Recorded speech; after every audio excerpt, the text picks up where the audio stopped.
రెండు రకాల మనస్తత్వం నాలో పని చేయనియొద్దు. మనకిష్టమైన వాళ్ళు ముందుకెళ్తుంటే ఆనందం, మనకిష్టం లేని వాళ్ళు ముందుకెళ్తుంటే బాధ.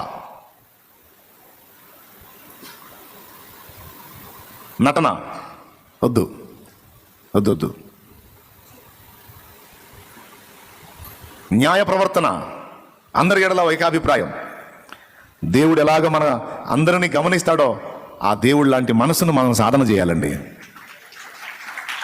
మనలోకి మనం చూసుకోవాల్సిన విషయాలు ఇవి. నా బుద్ధి ఎలా ఉంటుంది, నా మనస్తత్వం ఎలా ఉంటుంది, ఇలాంటి విషయాల్లో నేను ఎలా ఉన్నాను, ఇది సెన్సిటివ్ పాయింట్.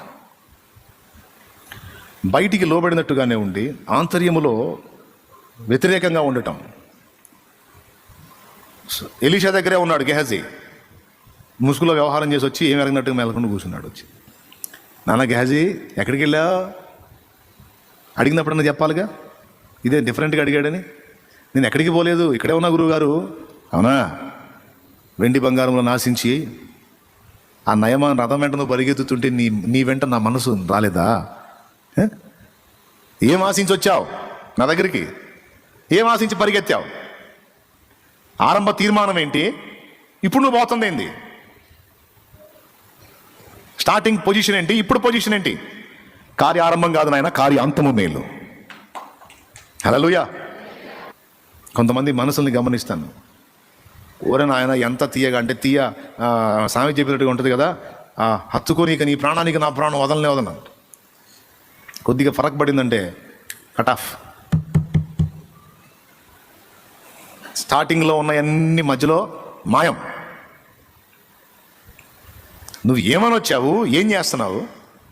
పైగా ఎవడో లోకసుడు చెప్పినట్టు నాకు అబద్ధాలు చెబుతున్నావు, నన్ను మోసం చేయడానికి ట్రై చేస్తున్నావు. నా మీద అబద్ధం చెప్పి నేను తెమ్మనాన్ని పోయి తెచ్చుకున్నావు, సిగ్గు లేదా నీకు? వెండి బంగారాలు, ద్రాక్ష తోటలు, పొలాలు, ఆస్తులు సంపాదించుకోవడానికి ఇది సమయమా? కానుక తీసుకొచ్చి వదిలించుకొని పోతున్నాడు కుష్టు. నీకు నీ ఇంటి వారికి అది నిత్యం ఉంటుంది పో అన్నాడు. ఉండకూడదు. ఇంటి వారి ఎడల కానీ, సంఘం ఎడల కానీ, ఆత్మీయ బిడ్డల ఎడల తండ్రికి కానీ, తండ్రి ఎడల బిడ్డలకు కానీ కపటత్వం రాకూడదు. ఏం రాకూడదు బ్రదర్స్? అందరూ చెప్పండి, ఏం రాకూడదు? రాకూడదు. అది డేంజర్. కాబట్టి మొదటి విషయం ఏం చెప్తున్నాను?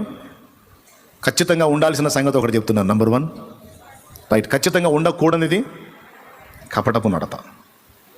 ఇక్కడే